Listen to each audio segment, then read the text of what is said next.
क्या दोस्तों आपको पता है हाल ही में सुर्खियों में रहा लेटिको क्या है?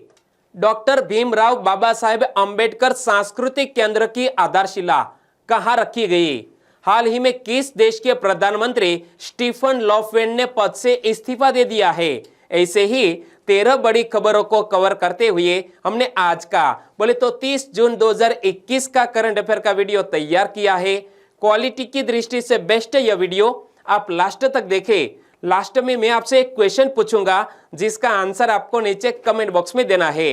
अभी तक आपने हमारी GK 2020 चैनल को सब्सक्राइब नहीं किया है तो सब्सक्राइब कीजिए, पास में जो बेल आइकन है उसे भी प्रेस कर दीजिए, क्योंकि आने वाले हर एक वीडियो की अपडेट आपको सबसे पहले मिले। और आज के वीडियो के क्वेश्चन की PDF फाइल आप पढ़ना चाहते हैं तो नीचे डिस्क्रिप्शन में लिंक दे दी है, और पूरे जून मंथ की आप PDF फाइल पढ़ना चाहते हैं तो वो भी नीचे डिस्क्रिप्शन में लिंक दे दी है, वहां से आप डाउनलोड कर सकते हैं, पढ़ सकते हैं। चलिए बिना वक्त गंवाए स्टार्ट करते हैं पहले क्वेश्चन से। टोक्यो ओलंपिक में बैडमिंटन में भारत का प्रतिनिधित्व कौन करेंगे? बैडमिंटन में टोक्यो ओलंपिक में भारत की तरफ से प्रतिनिधित्व करेंगे PV सिंधु, बी साई प्रणीत, चिराग शेट्टी। यह तीनों हमारे भारत देश की ओर से टोक्यो ओलंपिक में बैडमिंटन खेल में हमारा प्रतिनिधित्व करेंगे। यानी कि इस क्वेश्चन का सही आंसर है ऑप्शन डी, उपर्युक्त सभी। और यहां आप देख सकते हैं हमारे भारत के बैडमिंटन स्टार को। टोक्यो ओलंपिक में इस बार बैडमिंटन में 172 खिलाड़ी 5 स्पर्धाओं में पदक के लिए अपना जोर आजमाएंगे। भारत से PV सिंधु, बी साई प्रणीत, सात्विक साई राज रंकी रेड्डी और चिराग शेट्टी टोक्यो में देश का प्रतिनिधित्व करेंगे। तो सबसे पहले हमारे यह स्टार बैडमिंटन खिलाड़ियों को हमारी चैनल की ओर से बेस्ट ऑफ लक, और वो हमारे देश के लिए गोल्ड मेडल दिलाए। और यहां जब जिक्र किया गया है ओलंपिक में बैडमिंटन का तो और भी क्वेश्चन बन सकते हैं। ओलंपिक में कांस्य पदक जीतने वाली देश की पहली महिला बैडमिंटन खिलाड़ी कौन बनी थी? साइना नेहवाल। इमेज में आप देख सकते हैं साइना नेहवाल ने लंदन में आयोजित ओलंपिक, कब आयोजित हुआ था? 2012 में आयोजित लंदन ओलंपिक में ब्रॉन्ज मेडल जीता था। और 2016 में रियो ओलंपिक में रजत पदक जीतकर देश का गौरव किसने बढ़ाया था? हमारे भारत देश की star badminton shuttler PV Sindhu ने दोस्तों हमारे देश के लिए सिल्वर मेडल जीता था, और यह उपलब्धि काफी महत्वपूर्ण मानी जा सकती है। और बैडमिंटन को ओलंपिक में शामिल कब किया गया? मोस्ट इंपोर्टेंट क्वेश्चन, बैडमिंटन को ओलंपिक में शामिल कब किया गया? तो 1992 में जब बार्सिलोना में ओलंपिक आयोजित हुआ तब यह बैडमिंटन खेल को शामिल किया गया। कब? 1992 से। और अंतरराष्ट्रीय बैडमिंटन संघ की भी बात कर ले तो अंतरराष्ट्रीय बैडमिंटन संघ का मुख्यालय कहां पर स्थित है? मलेशिया की कैपिटल कुआलालंपुर में। और अंतरराष्ट्रीय बैडमिंटन संघ के वर्तमान अध्यक्ष कौन है? Poul Erik Hoyer Larsen. और अंतरराष्ट्रीय बैडमिंटन संघ का स्थापना कब होती है? 1934 में, 1934 में। तो दोस्तों इसी तरह हर क्वेश्चन से जुड़े इंपॉर्टेंट फैक्ट मैं आपके सामने रखता हूं। हमारा यह तरीका आपको अच्छा लगता है लाइक करना मत भूलिएगा। दूसरा क्वेश्चन है आपकी स्क्रीन पर। हाल ही में डॉक्टर भीमराव अंबेडकर सांस्कृतिक केंद्र की आधारशिला कहां रखी गई? हमारे राष्ट्रपति रामनाथ कोविंद ने हाल ही में अपने जन्म स्थान का दौरा किया। राष्ट्रपति रामनाथ कोविंद जी का जन्म कहां हुआ है? उत्तर प्रदेश राज्य के कानपुर देहात जिले के दोस्तों परौख नामक गांव में हमारे राष्ट्रपति रामनाथ कोविंद का जन्म हुआ।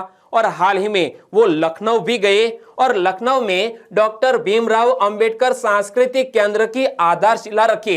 यानी कि इस क्वेश्चन का सही आंसर है ऑप्शन बी, लखनऊ। और हमारे राष्ट्रपति ने पहली बार अपना दौरा किया है, कहां पर? वो गए हैं परौख। और दोस्तों हमारे राष्ट्रपति रामनाथ कोविंद हमारे भारत देश के कौन से नंबर के राष्ट्रपति हैं? आपको याद है तो नीचे कमेंट सेक्शन में जरूर बताना। और यहां जब उन्होंने आधारशिला रखी है तो बहुत से क्वेश्चन बन सकते हैं। लखनऊ में डॉक्टर भीमराव अंबेडकर सांस्कृतिक केंद्र की आधारशिला किसने रखी? राष्ट्रपति रामनाथ कोविंद जी ने। प्रस्तावित अंबेडकर सांस्कृतिक केंद्र किसके द्वारा विकसित किया जा रहा है? उत्तर प्रदेश के सांस्कृतिक विभाग द्वारा यह प्रस्तावित अंबेडकर सांस्कृतिक केंद्र बनाया जा रहा है।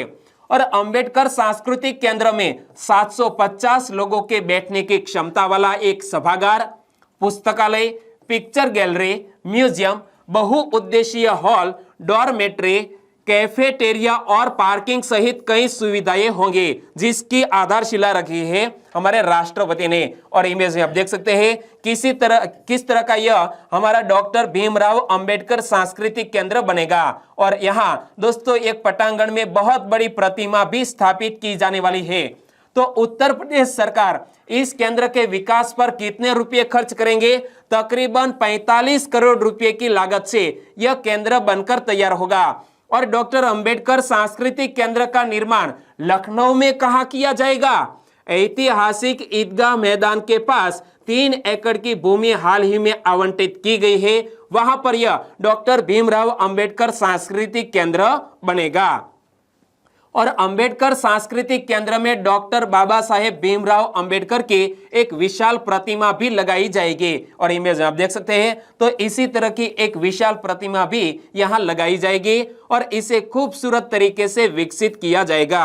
ओके, तीसरा क्वेश्चन, भारत के कितने मेडिकल कॉलेज 2021 में विश्व के 100 श्रेष्ठ मेडिकल कॉलेज की सूची में शामिल किए गए हैं?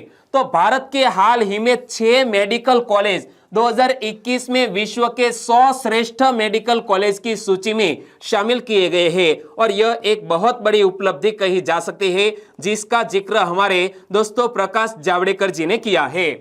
तो विश्व के 100 श्रेष्ठ मेडिकल कॉलेज की सूची में भारत के कौन कौन से मेडिकल कॉलेज शामिल है, इनसे जुड़े हुए यह क्वेश्चन बन सकते हैं।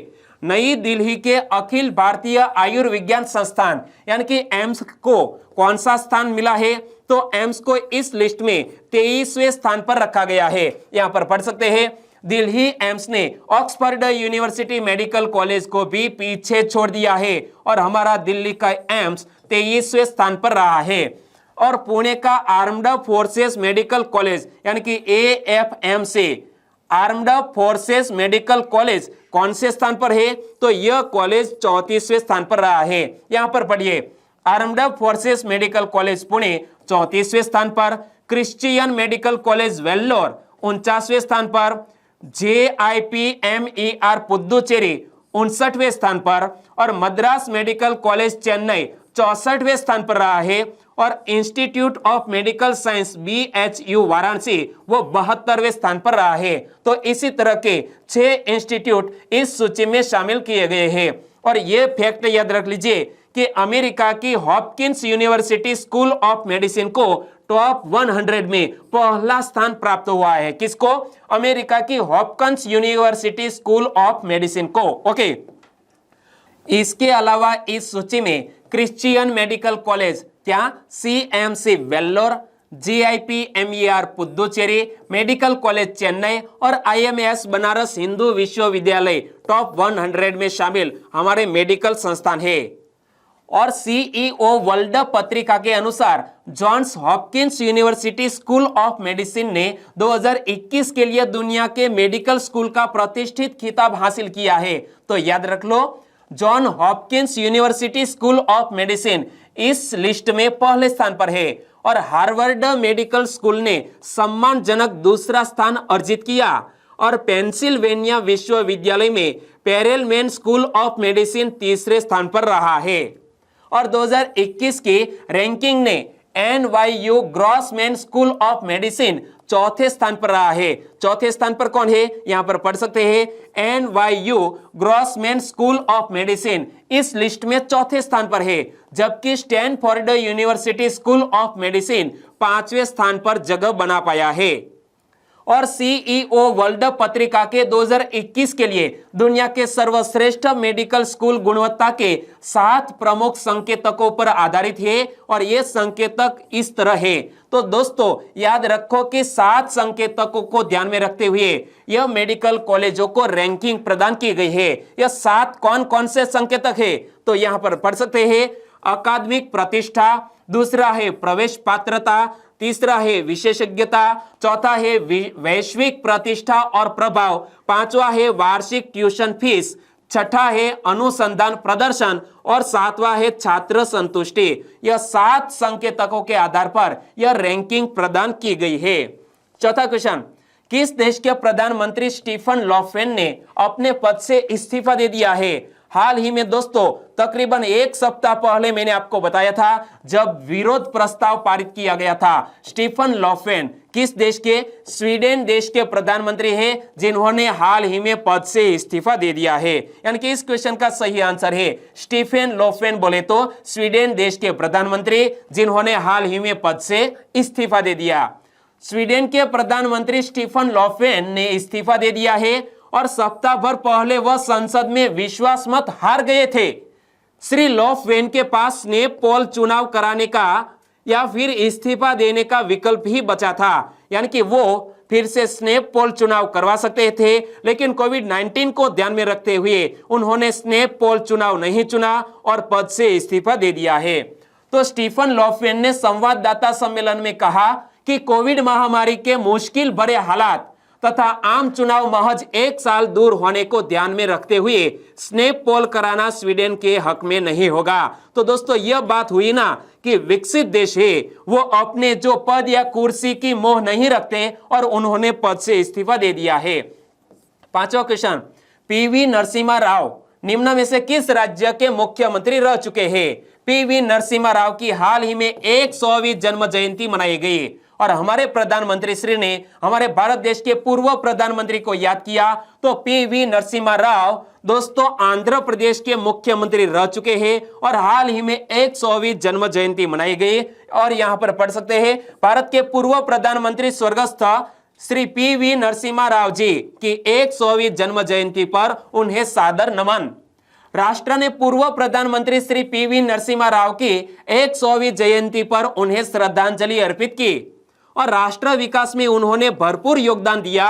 उन्हें असाधारण ज्ञान और मेघा का वरदान भी मिला था, यानी कि वो बहुत से भाषा के तज्ञ व्यक्ति थे, जानकार व्यक्ति थे। और पूरा नाम क्या है?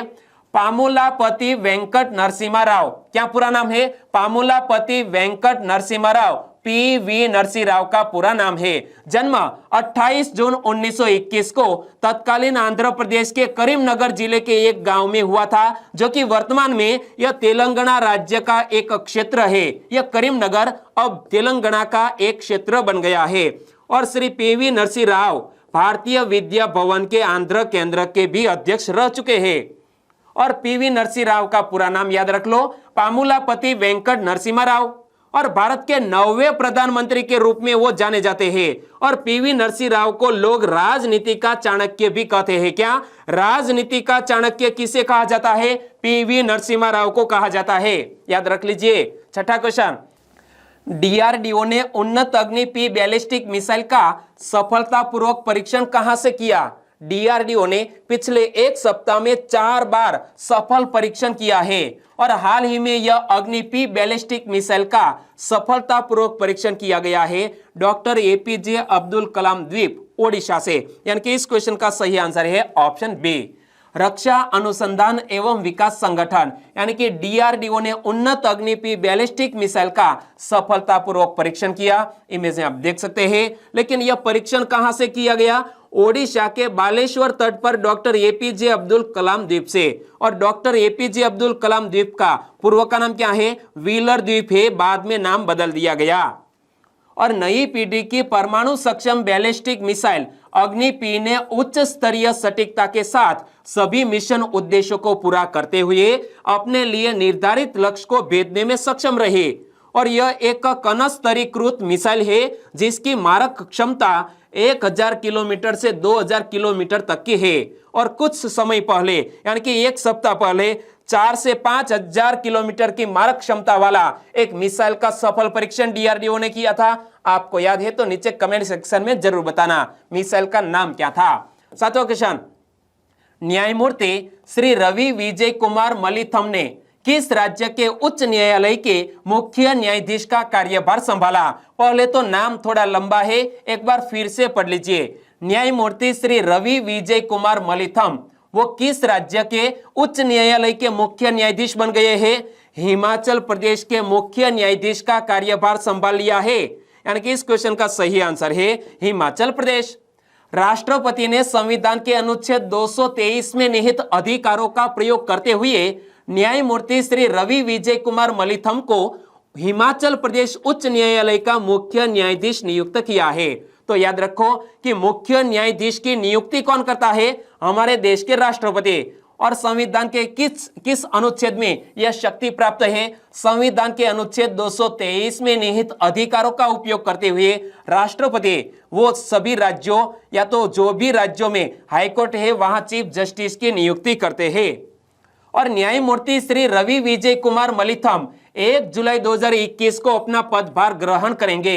लेकिन न्यायमूर्ति श्री रवि विजय कुमार मलिथम किसका स्थान लेंगे? तो यहाँ इमेज में आप देख सकते हैं श्री लिंगप्पा नारायण स्वामी का स्थान लेंगे। तो याद रख लो, वे हिमाचल प्रदेश उच्च न्यायालय के निवर्तमान मुख्य न्यायाधीश न्यायमूर्ति श्री लिंगप्पा नारायण स्वामी का स्थान लेंगे। कौन? श्री रवि विजय कुमार मलिथम।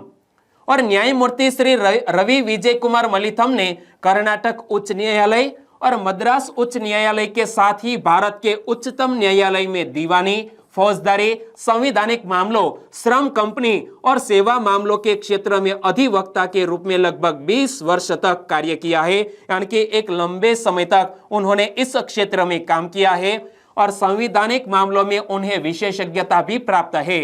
और न्यायमूर्ति श्री रवि विजय कुमार मलिथम को 18 फरवरी 2008 को कर्नाटक उच्च न्यायालय में अपर न्यायाधीश नियुक्त किया गया और 17 फरवरी 2010 स्थायी रूप से न्यायाधीश नियुक्त किया गया और वो बन गए हैं हाल ही में हिमाचल प्रदेश के मुख्य न्यायाधीश। और हिमाचल की बेसिक इंफॉर्मेशन मैंने आपको कई बार बताई है और इसलिए अक्सर यह दोहरी बार मैं आपको नहीं बता रहा हूं। ओके, आपको याद है तो नीचे कमेंट सेक्शन में लिख सकते हैं। आगे बढ़े, 8वां क्वेश्चन, सुर्खियों में रहे लेटिको के संदर्भ में कौन सा विकल्प सही है? बहुत ही मजेदार क्वेश्चन है। हाल ही में सुर्खियों में आया है यह लेटिको। क्या है? बर्मी अंगूर को असमिया भाषा में लेटिको कहते हैं। क्या? बर्मी अंगूर को असमिया भाषा में लेटिको कहते हैं और लेटिको की एक खेप का हाल ही में निर्यात किया गया है, इसीलिए करंट अफेयर में आया है यह लेटिको। इमेज आप देख सकते हैं। क्या देखकर आपके मुंह में पानी आ गया? असमिया भाषा में लेटिको बोले तो यह बर्मी अंगूर है। पूर्वोत्तर राज्यों से कृषि और प्रसंस्कृत खाद्य पदार्थों की निर्यात क्षमता में सुधार के प्रयासों को बढ़ावा देने के लिए ताजा बर्मी अंगूर की एक खेप, जिसे असमिया भाषा में लेटिको के रूप में जाना जाता है, इसका एक शिपमेंट गुवाहाटी से हवाई मार्ग से दुबई में निर्यात किया गया है। लेटिको का निर्यात कहां किया गया है? दुबई में। और लेटिको जो विटामिन सी और आयरन से भरपूर होती है, इसकी एक खेप असम से दरंग जिले के एक संग्रह केंद्र में पैक की गई। कहां? दरंग जिले के एक संग्रह केंद्र में पैक की गई और एपिडा पंजीकृत कीगा एक्जिम प्राइवेट लिमिटेड के माध्यम से खेप को गुवाहाटी हवाई अड्डे से दिल्ली होते हुए दुबई ले जाया गया है। कहां पर भेजा गया है? लेटिको को दुबई भेजा गया है, यानी कि दुबई वासियों के मुंह में पानी आएगा। और एपिडा ने असम से संयुक्त राज्य अमेरिका को लाल चावल की पहली खेप का निर्यात करने में भी मदद की थी। और आयरन से भरपूर लाल चावल असम की ब्रह्मपुत्र घाटी में बिना किसी रासायनिक खाद के उगाए जाते हैं, यानी कि पूरी तरह से दोस्तों यह जैविक है, यानी कि कोई भी इस तरह के रासायनिक खाद का उपयोग नहीं किया जाता है, यानी कि जिसे हम ऑर्गेनिक कह सकते हैं। ओहो, ऑर्गेनिक। हमारा भारत देश का पहला ऑर्गेनिक स्टेट का नाम क्या है? आपको याद है तो नीचे कमेंट सेक्शन में जरूर बताना। और यह लाल चावल को भेजा गया है कहां पर? संयुक्त राज्य अमेरिका में। और चावल की किस्मों को बाओ धान कहा जाता है, जो असमिया भोजन का एक अभिन्न अंग है। तो याद रख लो, यह बाओ धान क्या है? लाल चावल को असमिया में बाओ धान कहते हैं।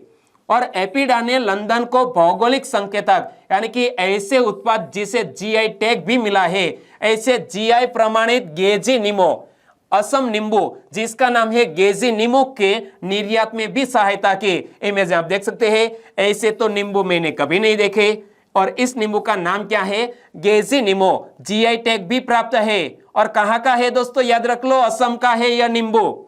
और अब तक लगभग 40 मीट्रिक टन असम नींबू का निर्यात भी किया जा चुका है। 9वां क्वेश्चन, राष्ट्रीय सांख्यिकी दिवस कब मनाया गया? प्रति वर्ष राष्ट्रीय सांख्यिकी दिवस मनाया जाता है 29 जून को, यानी कि कल ही 29 जून को नेशनल स्टैटिस्टिक्स डे मनाया गया। यहां पर पढ़ सकते हैं नेशनल स्टैटिस्टिक्स डे कब मनाया जाता है? 29 जून को। और किसकी याद में मनाया जाता है? तो इस महानुभाव को भी इमेज में आप देख सकते हैं, पीसी महालनोबिस की याद में यह राष्ट्रीय सांख्यिकी दिवस मनाया जाता है। कब? 29 जून को। प्रोफेसर पीसी महालनोबिस प्रसिद्ध भारतीय वैज्ञानिक एवं सांख्यिकीविद थे। सामाजिक आर्थिक नियोजन व सरकारी क्षेत्र में सांख्यिकी के महत्व को लेकर उनके योगदान की याद में उनका जन्मदिवस सांख्यिकी दिवस के रूप में प्रति वर्ष मनाया जाता है 29 जून को। और राष्ट्रीय सांख्यिकी दिवस मनाने का उद्देश्य क्या है? रोजमर्रा के जीवन में सांख्यिकी के उपयोग को लोकप्रिय बनाना। लेकिन दोस्तों एग्जामिनेशन में क्वेश्चन पूछ लिया जाए कि विश्व सांख्यिकी दिवस कब मनाया जाता है, तो हमें याद रख लेना है 20 अक्टूबर को विश्व सांख्यिकी दिवस, और राष्ट्रीय सांख्यिकी दिवस बोले तो 29 जून। क्लियर? तो देखो तीसरा विश्व सांख्यिकी दिवस 20 अक्टूबर 2020 को विश्व स्तर पर मनाया गया था, यानी कि इस साल विश्व सांख्यिकी दिवस कौन सा? चौथे नंबर का विश्व सांख्यिकी दिवस हम मनाने जाने वाले हैं 2021 में। 10वां क्वेश्चन, ISSF विश्व कप निशानेबाजी में भारत की राही सरनोबत ने महिला वर्ग की 25 मीटर पिस्टल स्पर्धा में कौन सा पदक जीता है?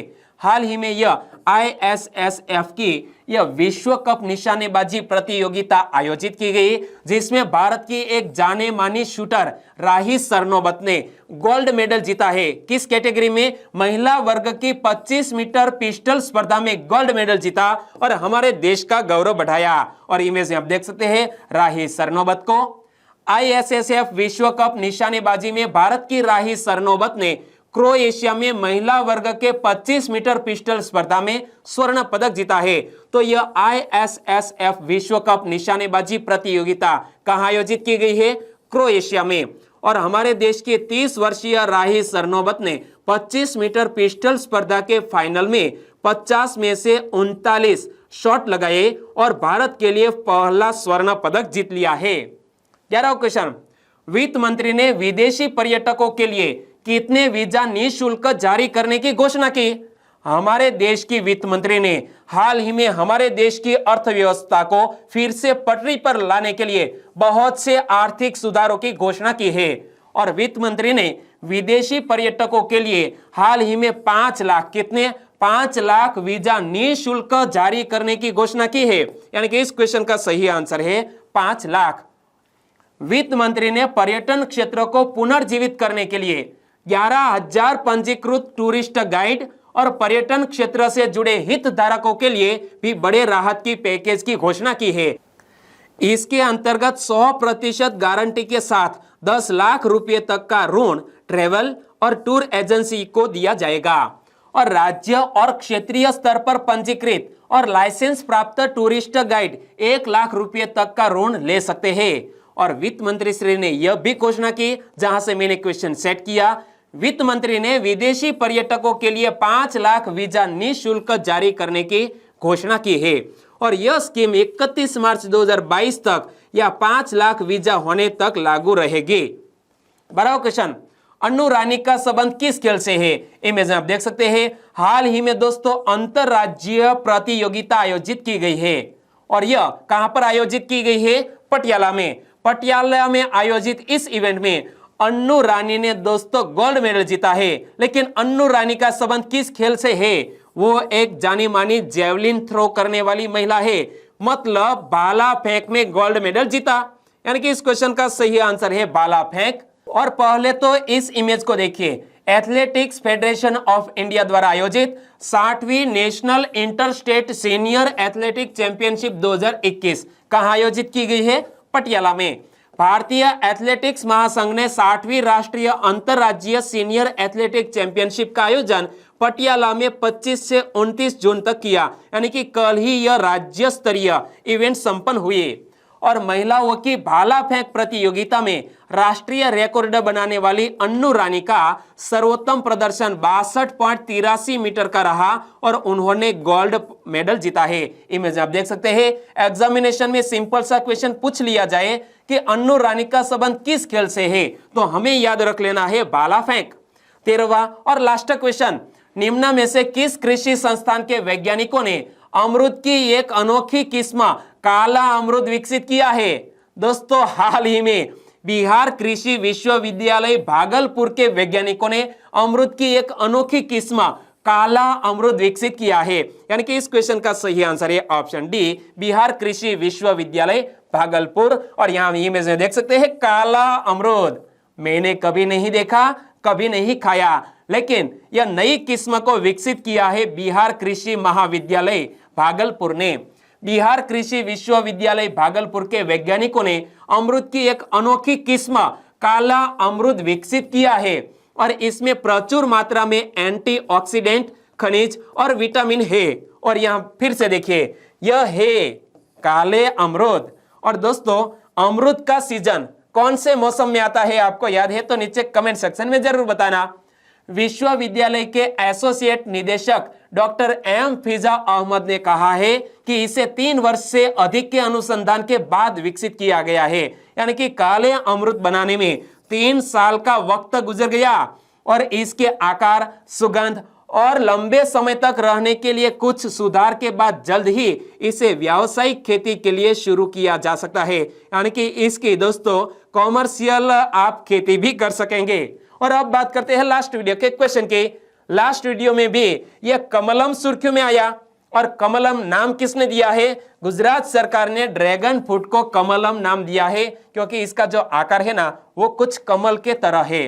तो महाराष्ट्र के सांगली जिले में तादासर गांव किसके उत्पाद के लिए प्रसिद्ध है? महाराष्ट्र का सांगली जिले का यह तादासर गांव कमलम बोले तो ड्रैगन फ्रूट के उत्पाद के लिए प्रसिद्ध है, जिसकी एक खेप का निर्यात किया गया और इसीलिए करंट अफेयर में आया। और यह ड्रैगन फ्रूट की खेती दोस्तों गुजरात के कच्छ में भी की जाती है। हमारे एक सब्सक्राइबर फ्रेंड ने बहुत ही डिटेल में आंसर दिया है, आप कमेंट सेक्शन जरूर पढ़ लीजिएगा, ओके।